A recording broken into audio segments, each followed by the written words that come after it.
Olá, meu nome é Matheus. Em nome da consultoria Solares, tenho o prazer de apresentar a vocês a indústria automotiva do futuro. A nossa visão é clara: liderar o futuro da mobilidade com um projeto inovador para a fabricação de veículos elétricos e híbridos no Brasil. Não se trata apenas de construir uma nova fábrica, mas de posicionar o país como um protagonista na revolução de eletromobilidade global. Para alcançar essa visão, nosso projeto se sustenta em três pilares essenciais que formam o nosso compromisso. O primeiro é a qualidade superior, onde padrões rigorosos serão aplicados a cada etapa de produção. O segundo é a inovação contínua, com forte investimento em pesquisa e desenvolvimento para antecipar as necessidades no mercado. E por último, mas não menos importante, a sustentabilidade, porque acreditamos que o crescimento deve andar de mãos dadas com a preservação. E por isso, o projeto é totalmente alinhado aos Objetivos de Desenvolvimento Sustentável da ONU, as ODS.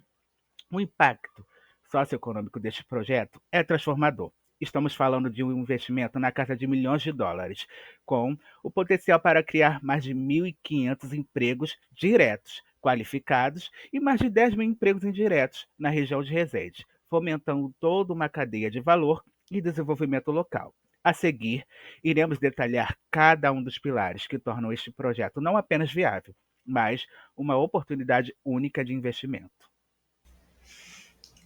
Boa tarde, eu me chamo Davi. Dando continuidade aqui à consultoria, vamos explicar agora um pouco sobre a escolha da localização. Para isso, a gente separou em três fatores: logístico, estrutural e fiscal.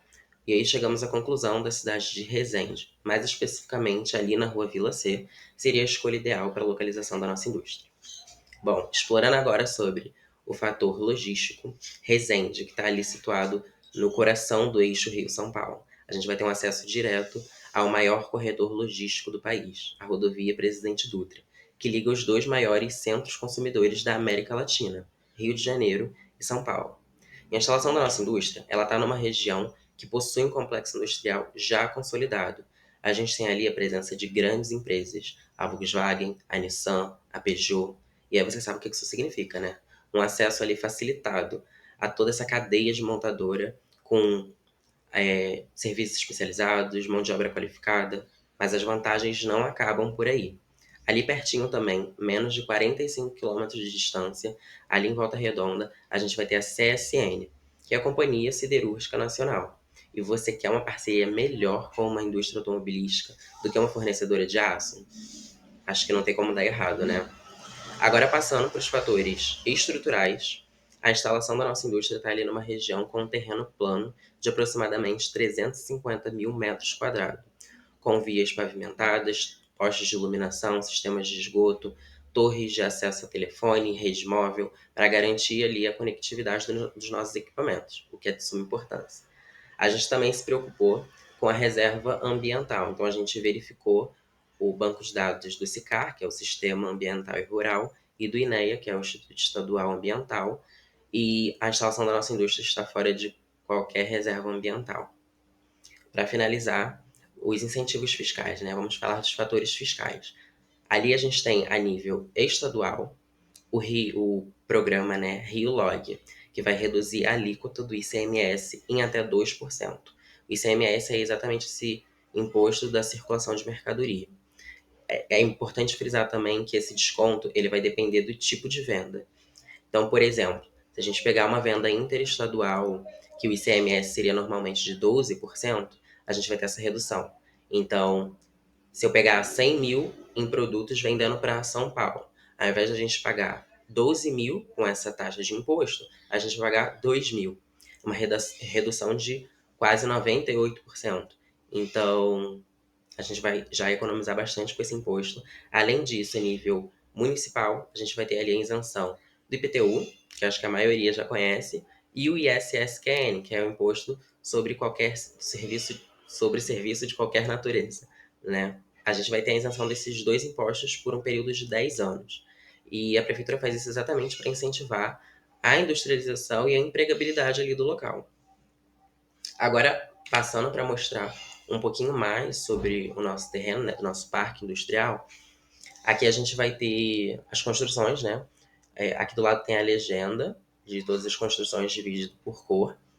E aqui em cinza a gente vai ter o estacionamento, onde vão ficar os veículos produzidos e pistas de teste, né? Dos veículos. Azul, onde vai ficar a montadora, a linha de montagem, a fábrica, né? Coração da nossa empresa. E amarelo, o armazenamento de materiais. Os materiais que forem chegando vão ficar armazenados aqui. De vermelho, uma entrada para caminhões para descarregar os materiais. Como a rua ela é bem estreita, então a gente preferiu fazer essa entrada para caminhões para não congestionar ali o fluxo, né, de trânsito. Aqui de laranja a gente tem o estacionamento para funcionários e visitantes, que é um espaço bem amplo que fica de frente para o nosso prédio administrativo, onde a gente vai ter os setores, as salas de reuniões, a gente vai receber os clientes, e exatamente por essa questão organizacional, de logística, a gente colocou o refeitório fora do prédio administrativo, aqui do lado de marrom. Também fora do prédio administrativo, a gente colocou o data center por várias questões de segurança, ocupando uma área de 1.096 metros quadrados, aproximadamente. E ali do ladinho também do data center, a gente vai ter o gerador em preto, que vai agrupar 3 geradores de biodiesel para alimentar todas essas construções aqui. E por fim, ali do lado da fábrica, a gente vai ter, como um projeto futuro, um sistema de reutilização de água. Como já foi dito anteriormente, uma das nossas preocupações é em ser 100% sustentável. E um dos maiores gastos é com água.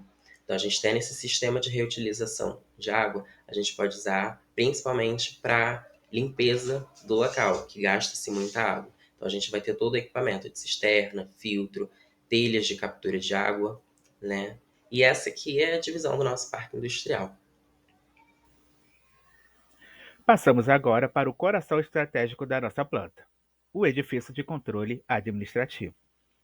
Ele não é apenas um prédio de escritório. Foi concebido para ser o centro de comando e gestão da fábrica em Resende, o lugar onde a cultura da empresa ganha vida e as decisões que moldam o futuro são tomadas. Com um design moderno e imponente, o edifício terá 5 andares e uma área total de mais de 11 mil metros quadrados. Sua fachada de vidro e linhas limpas, como pode ver na nossa concepção visual, foi projetada para maximizar a luz natural e refletir nos nossos valores de transparência e inovação. A estrutura de 60 metros por 38, com o pé direito mais alto, no térreo de 6 metros, cria um ambiente de trabalho amplo e acolhedor, enquanto os andares superiores, com 4 metros cada, são otimizados para áreas de escritório. No topo, uma antena de rádio de 2 metros garante a comunicação de backup, elevando a altura total para 26 metros. Então, complementando a parte do prédio administrativo, vamos falar sobre as plantas dos andares.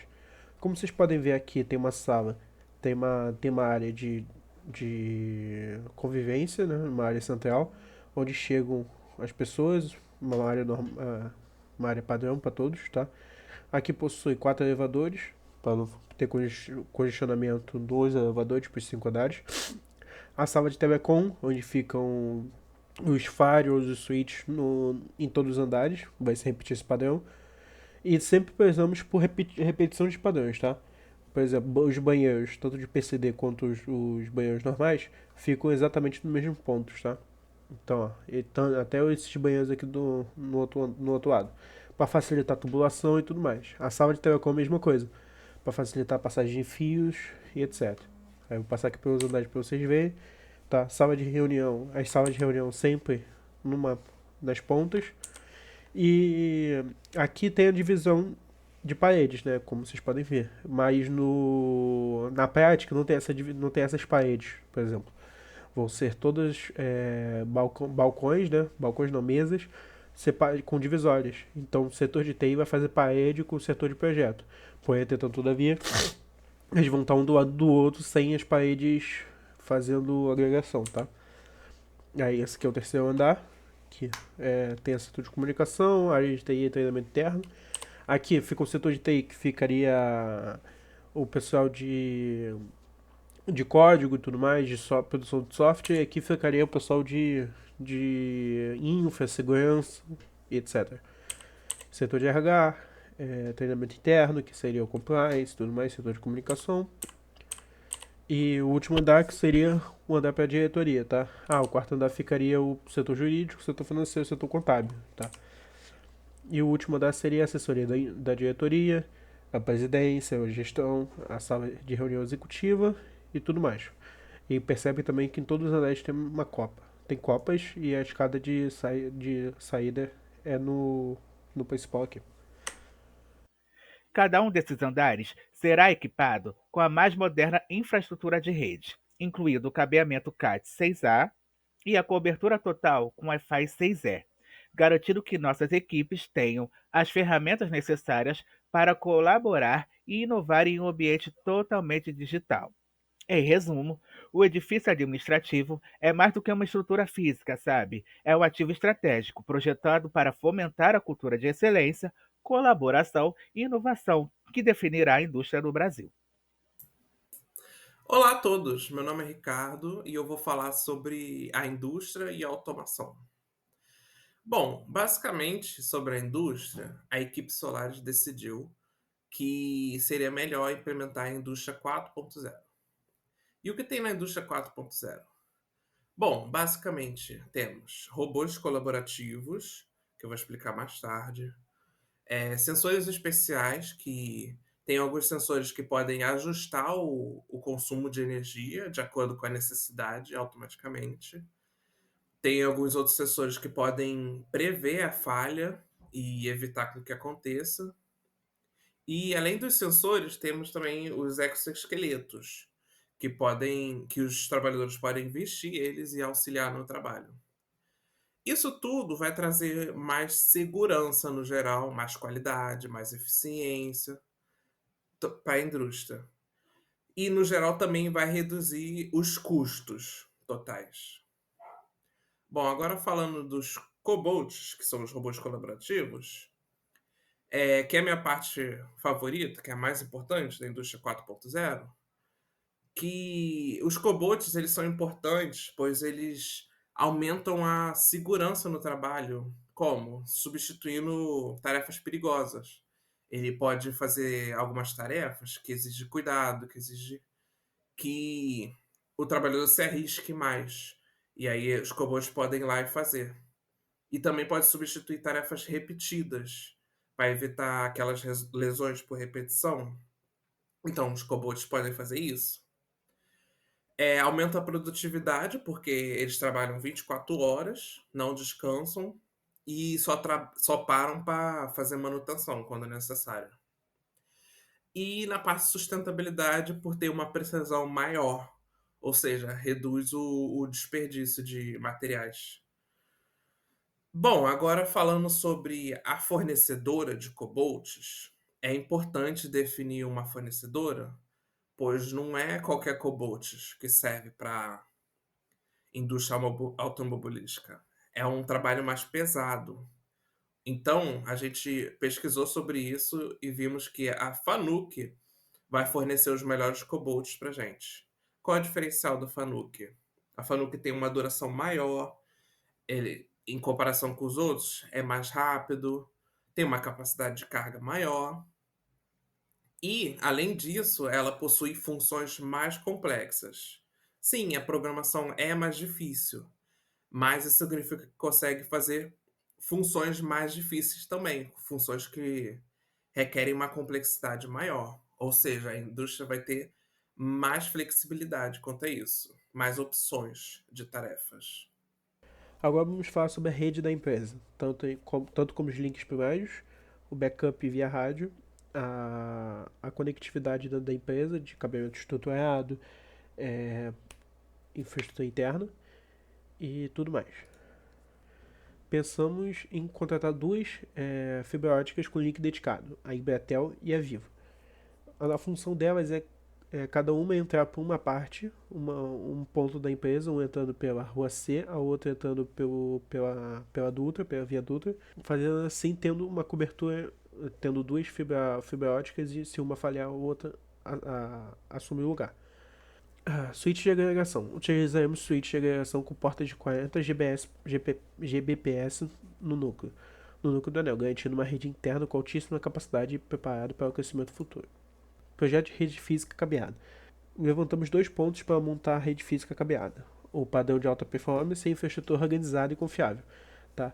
Para o padrão de alta performance, escolhemos o cabo CAT6A, em toda a planta.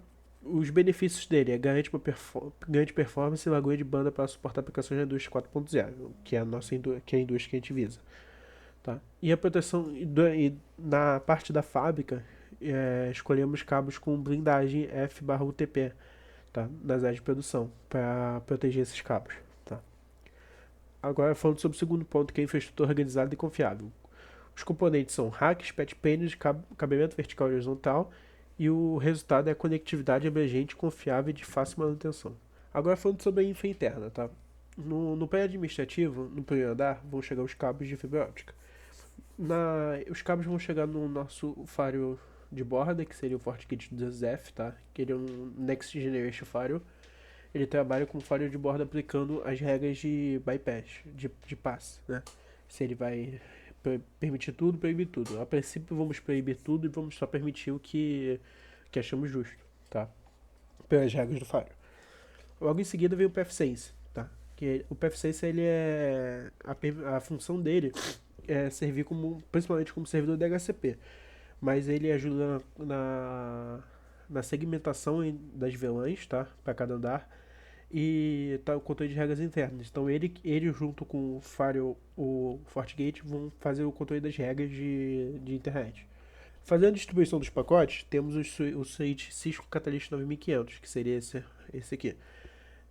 Ele vai fazer a distribuição entre os pacotes das VLANs, tá? Então ele vai distribuir como ele é um switch de Layer 3, ele consegue enxergar os outros switches dos outros andares e consegue fazer essa divisão.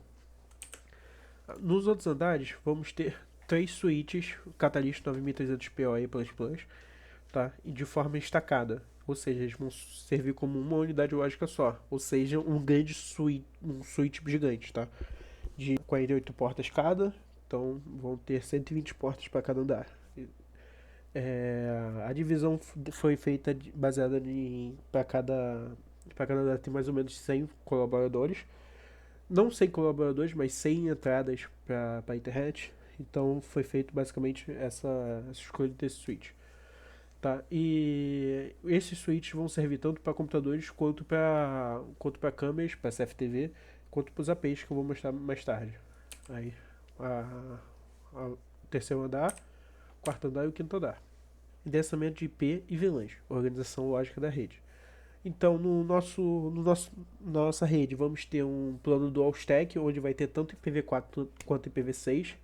E essa rede IPv4 e IPv6 vão ter as sub-redes, que seriam as VLANs e tudo mais. Vão ser divididas as sub-redes de IPv4 e as redes de IPv4 vão ter as mesmas funções da rede IPv6, ambas vão ter a mesma função, tá? E essas são as nossas VLANs. Projeto de rede sem fio Wi-Fi, tá? Infraestrutura e cobertura. Vamos ter Wi-Fi 6 para todos os ambientes. Escolhemos um AP da Cisco por facilidade, por complementar com os switches, tá? Então a cobertura abrangente, o projeto prevê cobertura total das áreas administrativas, fábricas e pátios, assegurando conectividade em todos os pontos críticos da operação.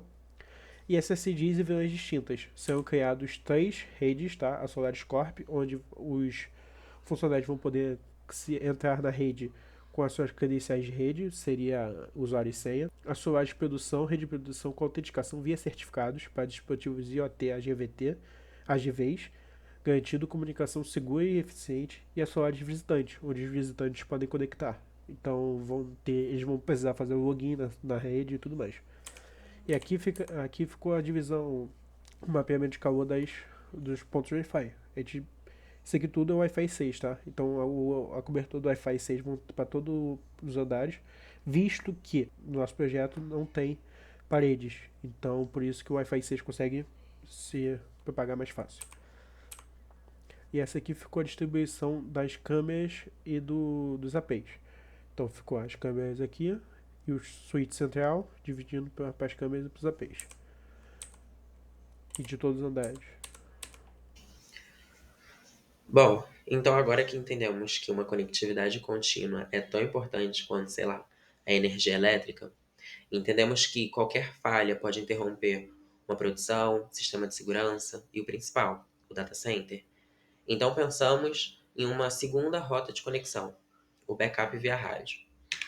Para esse backup, a gente vai utilizar um enlace ponta a ponta com uma frequência licenciada de 18 GHz. Essa frequência está ali naquela categoria K, que vai de 18 GHz até 27, e a gente escolheu ela principalmente pela sua estabilidade e pela diminuição do ruído, com uma largura de banda de 2.8 gigabits por segundo, ou seja, praticamente zero interferência.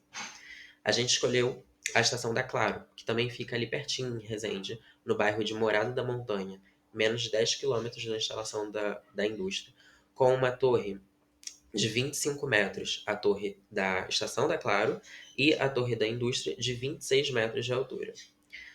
E todo esse estudo da zona de Fresnel, todo esse estudo do backup via rádio, a gente fez utilizando o software da Link Planner.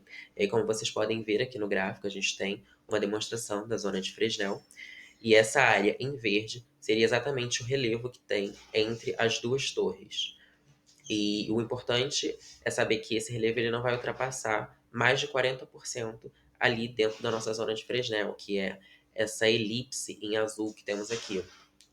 E aí, como vocês podem observar, tanto a elipse, que é a zona de Fresnel, quanto essa linha que tem interna, que é a visada direta, elas estão 100% limpas, sem nenhuma obstrução. Nenhum relevo entre as torres passa desse limite de 48%. Nesse caso aqui, eles nem encostam na zona de Fresnel, mas mesmo que encostem, eles não podem passar desse limite de 40%. E a gente fez esse backup exatamente para caso a gente tenha a queda do nosso link fibra ótica, a gente possa manter ali 100% operante o sistema de segurança, VPN, a automação, né, da fábrica e até a comunicação mesmo entre os setores. Em resumo, a gente pensou nesse sistema para ele ser invisível quando tudo está dando certo e para ser essencial quando algo dá errado. Olá, eu sou o Lucas e hoje eu vou apresentar a parte que explica um pouco sobre o data center do projeto de Solaris, acelerando o futuro da mobilidade elétrica no Brasil. Esta proposta integra tecnologia, sustentabilidade e segurança para suportar uma planta industrial voltada à mobilidade elétrica. Nosso foco será o data center, que é o cérebro de toda operação. Começamos pelo núcleo da nossa infraestrutura, o data center. Ele segue o padrão Tier 3, que garante alta disponibilidade e alta confiabilidade. Escolhemos instalá-lo fora do complexo industrial principal para evitar riscos como alagamento e falhas estruturais em caso de desastre. Energeticamente, adotamos uma matriz híbrida com painéis solares, baterias de íon lítio e geradores a biodiesel. Tudo isso em conformidade com os Objetivos de Desenvolvimento Sustentável da ONU, ou ODS 7. Em termos de segurança, o, o acesso é altamente restrito. Uso de biometria, monitoramento 24 horas, 7 dias por semana e criptografia garantem conformidade com a LGPD. Em relação ao nosso software de monitoramento, para monitorar, nós escolhemos a plataforma Zabbix. Com ela, monitoramos os servidores OT, switches, roteadores, controladores lógicos programáveis, os famosos PLCs, além de sensores ambientais e sistemas SCADA. Métricas como o uso de CPU, memória, latência de rede, perda de pacote, temperatura do equipamento são constantemente coletadas e analisadas, permitindo ação rápidas e preventivas. Algumas funcionalidades do Zabbix incluem a utilização de uma VM Lux com agentes instalados nos dispositivos e comunicação SNMP com equipamentos industriais. Também criamos templates customizados para marcas como Siemens, Rockwell, Mitsubishi e até integramos API REST com sistemas SCADA. Também configuramos alertas automáticos por e-mail, Telegram e SMS para situações críticas como falha de rede e sobrecargas em PLCs. Os dashboards entregam KPIs em tempo real e geram relatórios periódicos para análise de tendências. Passando agora sobre a segurança do nosso data center. Ele é proposto por duas partes, a física e a lógica. Na segurança física, temos CFTV com vigilância contínua, controle de acesso biométrico e portas de segurança com restrição de nível de acesso. Na parte lógica, a gente vem com firewalls, com tecnologia IDS, IPS, segmentação de rede, políticas rigorosas de acesso. Também vamos utilizar a VPN com criptografia para manter a integridade e a confidencialidade dos dados sensíveis. Sobre os sistemas de energia que iremos utilizar. Num data center, energia ininterrupta é questão de sobrevivência. Nos sistemas UPS garante fornecimento imediato em caso de falhas, com baterias de grande porte e apoio de energia solar. Para continuidade a longo prazo, utilizamos geradores a diesel verde, uma opção sustentável que permite a operação por dias ou semanas sem depender de rede externa. As PDUs fazem distribuição de energia e evitam sobrecargas. Sobre nossos sistemas de refrigeração. Refrigeração é vital para manter a operação contínua e segura dos servidores. Utilizamos equipamentos CRAC para o controle preciso da temperatura e da umidade, além de chillers, torres de resfriamento para volumes maiores. Implementamos também sistema free cooling, que aproveita o ar externo quando possível, gerando economia de energia. O piso elevado e os corredores quentes e frios otimizam o fluxo de ar, reduzindo o consumo e aumentando a eficiência. Sobre combate a incêndio, a gente vai utilizar essas duas principais tecnologias para, com- para compor os nossos sistemas de combate a incêndio. A segurança contra incêndio é garantida com paredes de corta-fogo, detectores de fumaça, sistemas de supressão com gás inerte como FM200 ou o Novitec 1230. Esses sistemas protegem os equipamentos sem causar dano, que é essencial para ambientes de missões críticas. A capacidade do nosso data center. O nosso data center contará inicialmente com 80 servidores distribuídos em 200 racks, com espaço para expansão até 400 racks. Com base na nossa estimativa, a capacidade aproximada é de quase 53 milhões de MIPS e aproximadamente 850 trilhões de flops, com potência suficiente para suportar operações intensivas em dados e automação. E para garantir a elasticidade de todo o projeto, o data center também estará integrado às nuvens AWS, oferecendo redundância, escalabilidade e controle de custos. O projeto Solaris não é apenas uma proposta de infraestrutura, é uma fundação tecnológica de uma planta inteligente, sustentável e resiliente. O data center que projetamos é seguro, eficiente e pronto para suportar o futuro da mobilidade elétrica no Brasil. Bom, voltei aqui para falar sobre sustentabilidade. A indústria vai utilizar duas energias sustentáveis, que vai ser a de painéis solares, que é a consultoria, o nome, né, Solaris, que é por causa disso que a energia principal, a primária, vai ser de painéis solares. Vai ser instalado 3.500 painéis solares de 550 watts, e isso vai reduzir em 90% o consumo de energia e não emite gás carbônico. A energia que vai complementar a solar vai ser a energia hidrelétrica. Por estar em Resende, tem uma usina do lado de Resende, uma usina hidrelétrica, que vai fornecer a energia para a indústria, que vai ser a energia complementar. Bom, agora falando das ODSs, essas serão as ODSs que a indústria vai impactar positivamente. A ODS 7, que é basicamente os painéis solares, energia limpa. A ODS 8, trabalho digno, pois vai gerar empregos. E também com a indústria 4.0, com os cobots que eu tinha mencionado anteriormente, que vai os cobots, os exoesqueletos, que vai trazer mais conforto, mais um trabalho digno. E também a ODS 9, Indústria e Inovação, que é basicamente a implementação da indústria 4.0.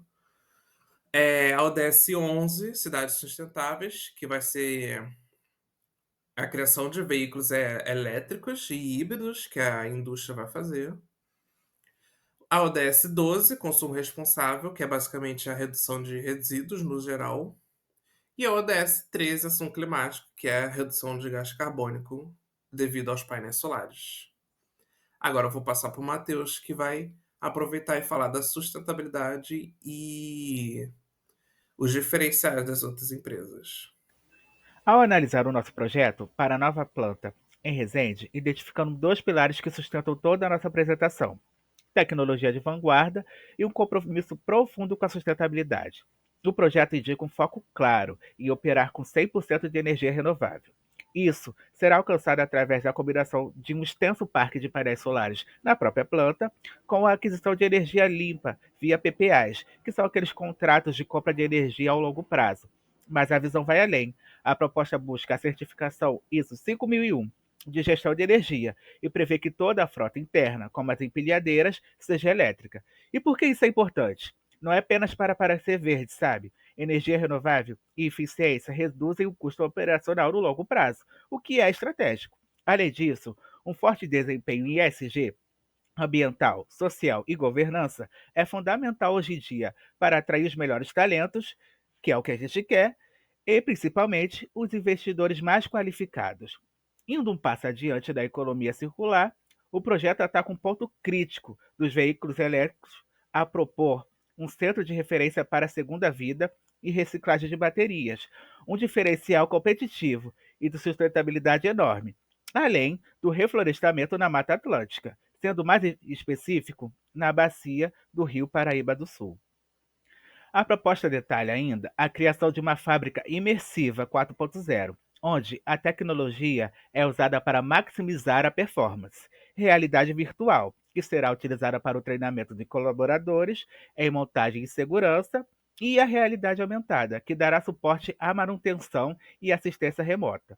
Os ganhos são concretos: treinamentos mais rápidos, aumento da segurança e da precisão, o que significa menos erro na linha de produção. Talvez o aspecto mais fascinante do projeto seja a integração com a comunidade de Resende.